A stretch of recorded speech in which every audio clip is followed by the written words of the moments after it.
Welcome to Electrified. It's your host, Dylan Loomis. Quick shout out to my newest patrons, Perry G, J Chemo, and Ren M. Thank you for choosing to support the channel. First up today, we have one of those sources blurbs where Electric is saying that stores across North America are seeing new record sales in a single week, and they're also seeing unprecedented levels of demand. And that's basically the article, not really a surprise after the recent price cuts. Joe Tetmeyer continuing his great work, showing us some new images around and inside Giga Austin. This is the latest progress on the new die shop we talked about yesterday that right now we think is for the new lithium refinery at Austin, and here is the cathode building to the left. And perhaps even more exciting is the progress they're making with the 9,000 ton Gigapress for Cybertruck, as you can see, coming together pretty nicely. Our Canadian viewers will be getting one of the largest retail and service location centers in Canada at the Lime Ridge Mall in Hamilton, Ontario, said to be around 60,000 square feet, and it will be a showroom and service area.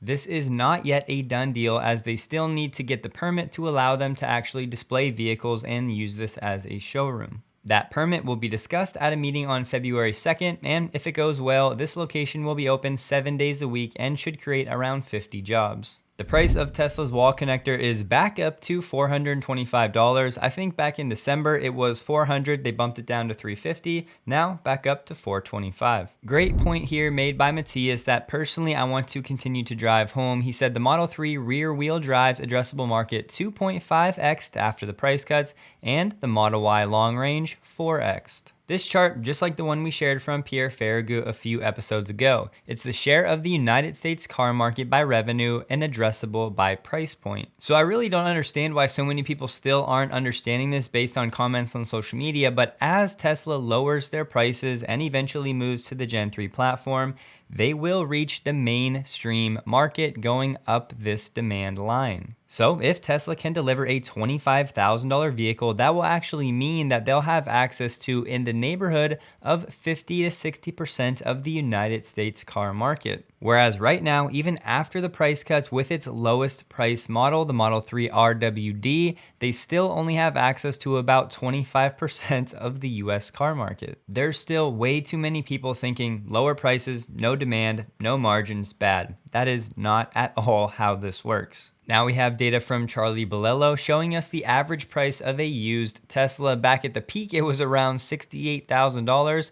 Fast forward to today, that number sits around $51,000. This really has been the trend across the entire auto industry. Maybe it's happening a bit more with Tesla, but again, Tesla was also a lot more inflated back in the summer. People were literally flipping Tesla vehicles. And of course, if new prices are coming down, used prices will follow. But guess what? That chart we just looked at, it also applies to the used vehicle market. So yes, more people have access to used Tesla vehicles. JB Straubel recently gave an interview with the MIT Tech Review, and here's what he said.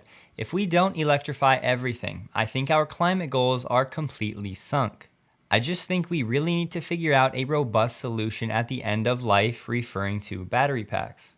And I know this is one of the least sexy topics when it comes to electrification, but honestly, in my opinion, for the long term, this is one of the most impactful and crucial parts of this entire story. All of the ways that we can use these battery packs and batteries at the end of their useful life in electric vehicles, whether it's stationary storage or recycling. The list goes on, but the point is right now there is a wide open blue ocean of innovation opportunities because no one is really doing much in this space just yet. Don't take my word for it. Referring to battery recycling, JB said there's a lot of room for innovation. These things haven't been well optimized or even done at all in some cases. In this right here, he said 99% of those metals, or perhaps more, can be reused again and again and again, literally hundreds, perhaps thousands of times.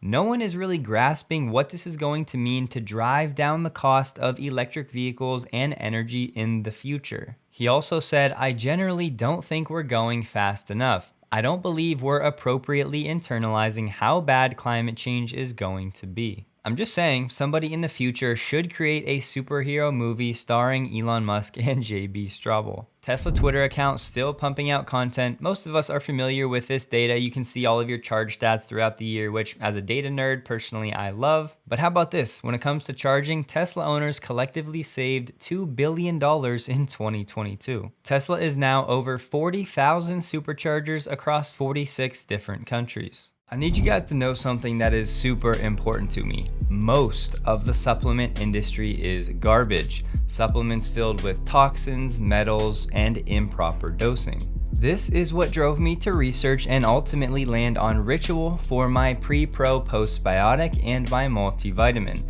And yes, no matter how well you eat, most people are still micronutrient deficient to some degree. Yes, Ritual is the sponsor of today's video, but I found them last year after doing my DD and learning of the critical importance of gut health. I mean, look at this. This is the Essential for Men multivitamin from Ritual. It needs no explanation.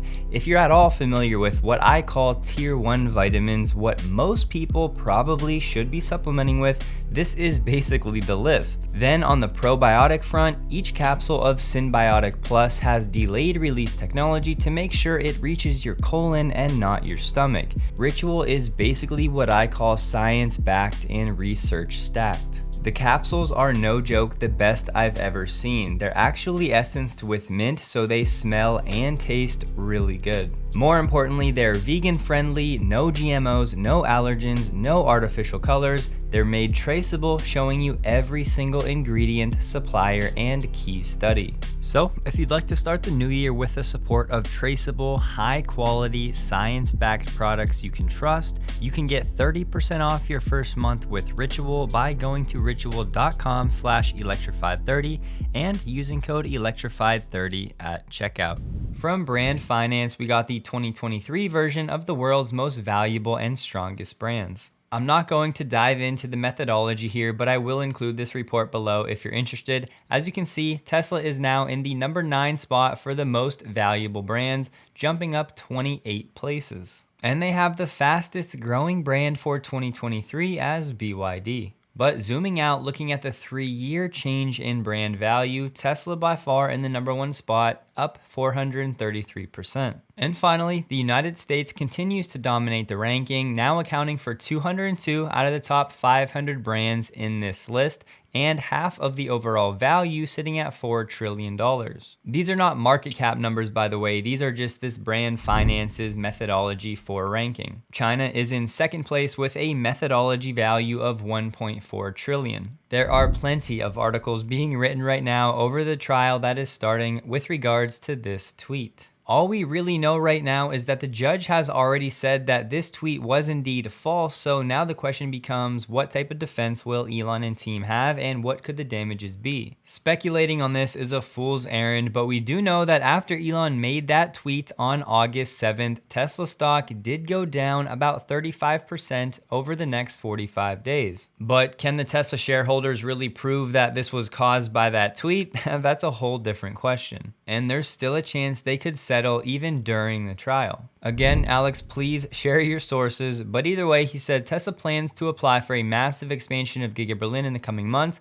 Parts of it have already been discussed. Tesla plans to triple the production capacity of the battery factory, according to official sources. Right now, I believe Tesla is approved for up to 50 gigawatt hours of battery production, but that's really where the story stops right now because we know they're nowhere near that figure, not even in the United States. Of course, this would be great if true, but this is definitely more of a future scenario. In case you're into this type of thing, tomorrow Ross Gerber will be debating Gordon Johnson on Twitter Spaces January 19th at noon. I just want to drop this on your radar. One of Tesla's main competitors for the battery energy storage market will be CATL and their NRC, which is comparable to a Megapack. And this is old, but look at the size of this deal, 10 gigawatt hours. Across all of 2021, Tesla deployed less than 4 gigawatt hours of battery storage, and so far through the first 3 quarters of this year, they're basically at that number. And I really hesitate to say competition for Tesla because this market is so wide open, there really is almost unlimited demand for the foreseeable future. And Tesla's problem is not lack of technology, it's lack of production. So as Lathrop continues to ramp,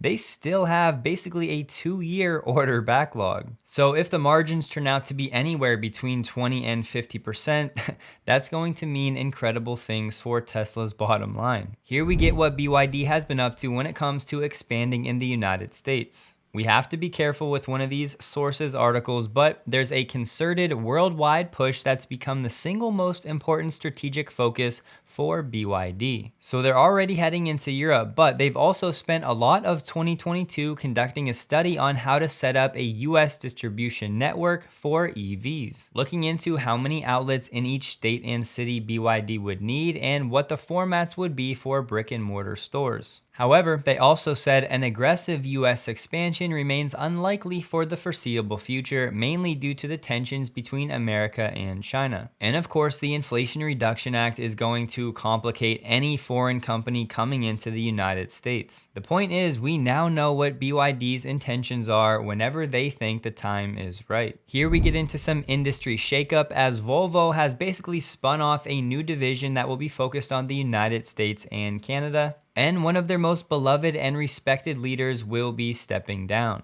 Volvo has been working on a new strategy where they would sell their EV models online through volvocars.com and dealer websites. I would also expect a lot more M&A activity in the years ahead. This time we have Shell buying Volta for $169 million.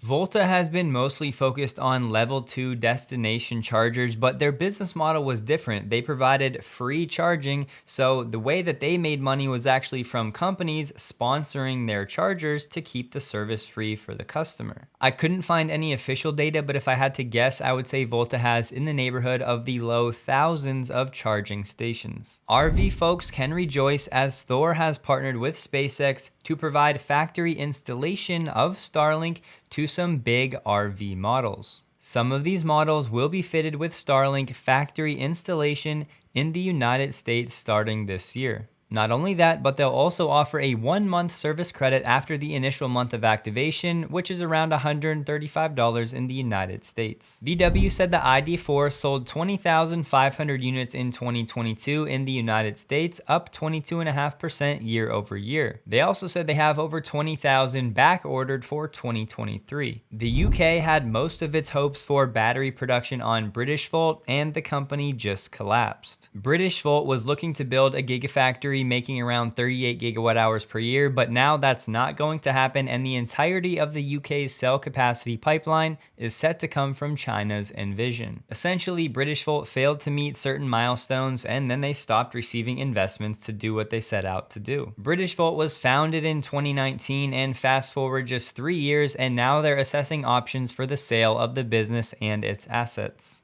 Most importantly though, for the UK, now they have a committee that has launched an inquiry into the future viability of battery manufacturing in the UK. Back stateside, we have the Department of Energy giving a $700 million loan, which is the biggest one so far by far, for processing facilities of lithium for Ioneer in Nevada. This would be enough for around 370,000 EVs per year. The United States currently hosts around 24% of global lithium resources, but is forecast to represent just 3% of global supply requirements in 2030 because we have numerous large clay deposits which are yet to be economically demonstrated at scale. Ioneer has signed an offtake agreement with Ford. It's crucial that we get more companies than just Tesla working on lithium refining in the United States. Listen to this. Australia accounts for half of the 100,000 tons of lithium produced globally.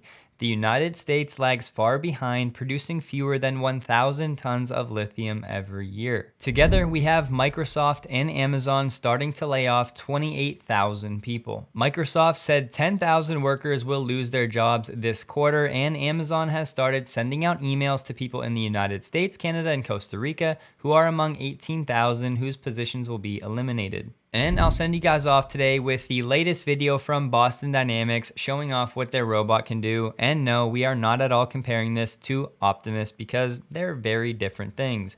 Hope you guys have a wonderful day. Please like the video if you did, and a huge thank you to all of my Patreon supporters.